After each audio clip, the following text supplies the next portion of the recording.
What's up, ladies and gentlemen? My name is Ravi Wadden, and in today's video, I want to compare leasing a Rivian R1S to financing a Rivian R1S. I want to show you why I think that leasing a Rivian R1S is a much better financial decision. So what we'll do in the first part of this video is we'll head over to the Rivian website. We'll kind of spec out a Rivian R1S Dual, and then we'll run all of the lease numbers on this Rivian R1S. We'll talk about the due at signing amount, the mileage allowance, the monthly payment, etc.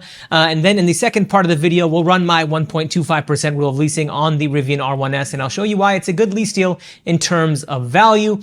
And then in the third part of this video, what we'll do is we'll compare the monthly lease payments to the monthly finance payments, and you'll see why leasing this Rivian R1S makes a lot of financial sense. So if you're in the market for a Rivian R1S, I think you'll get a lot of value from this video, and it could help you save thousands of dollars. And if you haven't already, please be sure to like this video and please be sure to follow. With that, let's go ahead and jump into the computer behind me. All right, ladies and gentlemen, here we are on the Rivian website, and as you can see here, I have a Rivian R1S Dual kind of built out, and you can kind of customize this Rivian R1S however you'd like it. But the first thing I want to talk about is this offer that Rivian currently has. It's the Summer Adventure offer. So essentially, they're giving you $12,500 in lease offers on the R1 Dual with a large battery and performance upgrade. So essentially, Rivian will contribute $5,000 towards each lease of a new 2025 dual motor Rivian R1 vehicle with large and performance upgrade ordered through the R1 shop until June 1st, 2025, or between June 1st and June 30th, 2025. And this $5,000 rebate stacks on top of the $7,500 EV tax credit. So in total, you're getting a $12,500 rebate. So here I am on Rivian's website, and I'm building out an R1S Dual. The standard MSRP on this car is $83,900, as you can see here. And I'm going to keep the battery pack as the large battery pack, which has a range of $329. If you want to do the 410 mile battery pack, that's an additional $6,000. Now I am going to add this performance upgrade of $5,000 because I think it's worth it. So if you look in the bottom right hand corner, you'll see that the estimated lease payment is $849 a month. And typically for every $1,000 that you go up in MSRP, it adds about $30 to the lease payment. So $5,000 times $30, you're looking at about $150 an increase in the monthly payment. So this monthly payment should jump to about $1,000 a month. But when I add this $5,000 option, the monthly payment only goes up about $30 a month to $879 because it's being offset by that $5,000 rebate. At least that's my assumption. Now, I'm not going to customize this Rivian any further. I'm going to keep it with the standard paint that's included, the standard wheels that are included. I'm not adding any other packages. So let's go ahead and scroll back up and click on this calculator and get all the details on this lease. So as you can see here, it's a 36-month lease that allows for 10,000 miles a year. You can do 12 or 15,000 miles a year if you need it. And my suggestion to you is if you know you drive 12 or 15,000 miles a year, it's better to get a 12 or 15,000 mile a year lease up front. Otherwise, you're going to end up paying the excess mileage penalty. So it's going to be much cheaper to pay for those miles up front because the excess mileage penalty on Rivians is 30 cents a mile, which is on the higher end of the industry. So let's go ahead and keep this at 10,000 miles a year. We'll assume that we have excellent credit, and the down payment is $6,000. Now, this is a cash down payment. I don't know if Rivian is able to negotiate this or not, but anytime you're leasing a car, you want to put the least amount of money down as possible. So if you can negotiate this down to $1,000 or $2,000, I would do that, even if it increases your monthly payment. Because the reason is, anytime you put, $8,000, $9,000, $10,000 down, and let's say a month from now the car is totaled, it gets very hard to recoup that $8,000 to $10,000. So anyways, this is your cash down payment. It's not including taxes and fees, things like acquisition fee, taxes on the rebates, which are $12,500. So what we can do is click on this toggle here and include taxes and fees, and as you can see, the estimated due at signing, including taxes and fees, is $10,357, and the monthly payment, including sales tax, is $997 a month. And this is for Seattle, Washington. Depending on where you live, the taxes and fees could look different. So the due at signing amount is probably going to be lower where you live, and the monthly payment is probably going to be lower where you live because in Seattle, taxes and fees are extremely high. Now, if we go ahead and look at the fine print on this Rivian, you're going to see that the amount due at signing includes a $7,000 capitalized cost reduction. And then you're also going to see that it includes the $7,500 EV tax credit. And you're also going to see that the excess mileage penalty is 30 cents a mile. And then you have some language here that it says, this monthly payment is not guaranteed. It depends on your credit.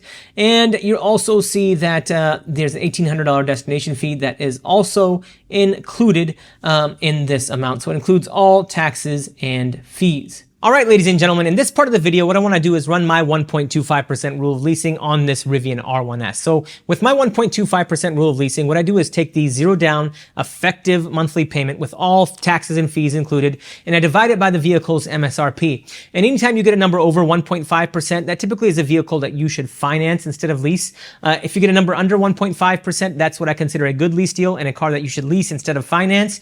If you get a number under 1.25%, that's a great lease deal in terms of value. And anytime you're under 1%, that's an amazing lease deal in terms of value. And that's a vehicle that you should definitely lease over finance. And the reason I have the 1.25% rule of leasing is because anytime you're over 1.5%, it kind of negates the advantage of leasing that particular car. It's a good way to determine whether a lease is worth it or not, or whether a lease represents a good value or not. Because the reality is two $50,000 cars, as an example, could have very different monthly payments. One car could be zero down $750 a month, which I would consider a great lease deal, and one car could be zero down $1,000 or $1,100 a month. And that's something that, okay, I would rather finance that car because leasing it doesn't really give me any financial benefit. So let's go ahead and run my 1.25% rule of leasing on this Rivian. So what we'll do is take the $10,357, which is the total due at signing amount, and then we'll subtract the monthly payment, which is $997 from that amount, since the due at signing amount includes the first month's payment. That gives us $9,360. We'll divide this by 36 since it's a 36-month lease, and that takes that due at signing amount and breaks it into 36 equal parts. And now what we'll do is add the monthly payment of $997 back in, and this gives us a zero down effective monthly payment of $1,257. Essentially, if we multiplied this number by 36, that would be the total cost of the lease over 36 months. So let's go ahead and divide this number by this vehicle's MSRP, and let me just look at this vehicle's MSRP one more time. The MSRP on this vehicle, let's not include taxes and fees, and the MSRP on this car is $88,900. So let's go ahead and divide this number by $88,900 and multiply this by 100 to make it a percentage, and you get 1.41%. So ladies and gentlemen, you're getting under 1.5%. So I think this is a good lease deal in terms of value, especially when you consider the fact that this Rivian is probably going to depreciate at a rapid rate. So not only does it meet my 1.25% rule of leasing criteria at under 1.5%, but the fact that this vehicle depreciates at a rapid rate, like even if it was slightly over 1.5%, I would still probably lease this car just because of the rapid depreciation. And now in this part of the video, since we have the loan and lease calculator already pulled up, let's go ahead and compare the monthly payments if you were to finance this car versus if you were to lease this car. So we already ran the lease numbers, so let's include taxes and fees. So with $10,357 down, you're looking at a monthly payment of just under $1,000 at $997 a month. Now, if we were to finance this car, I mean, even if you did 12,000 miles a year, you're at $1,023 a month. Now, if we were to finance this car for 72 months, assuming a 3.49% APR, with $30,000 down, so roughly $20,000 more down, you're looking at a monthly payment of $1,057 a month. And ladies and gentlemen, that's why I think leasing the Rivian R1S makes a lot of sense, right? So with the lease, you're putting $10,000 down as opposed to $30,000 down, as you can see here. So you're saving $20,000 there. And then in terms of the monthly payment, you're looking at a monthly payment of $1,057 versus $1,023. I mean, even if you did 15,000 miles a year, you're looking at $1,074, so about $20 more a month to lease this car, but you save $20,000 or $20 more a month to lease this car, but you're saving $20,000 on the down payment. And then on top of that, you're getting depreciation protection, because what happens is a lot of people will go ahead and finance this car, right? Because somebody told them leasing is terrible. And then when they go to trade this car in 3 to 4 years or try to sell it by owner, what happens is they end up having negative equity. And the negative equity means that you owe more on the car than what it's worth. So maybe it's worth $40,000 in 3 years and you still owe $60,000 on the loan. And most of the time people have to eat that cost. On top of that, you're paying the full sales tax on the full MSRP when you finance this car. And then you probably have to buy gap insurance if you finance this car, just to protect you in case of total loss, whereas the lease comes with gap insurance included. And then you're going to get diminished value protection. And with diminished value protection with a lease, what that means is, let's say you get in a fender bender and you get the car properly repaired, by your insurance company.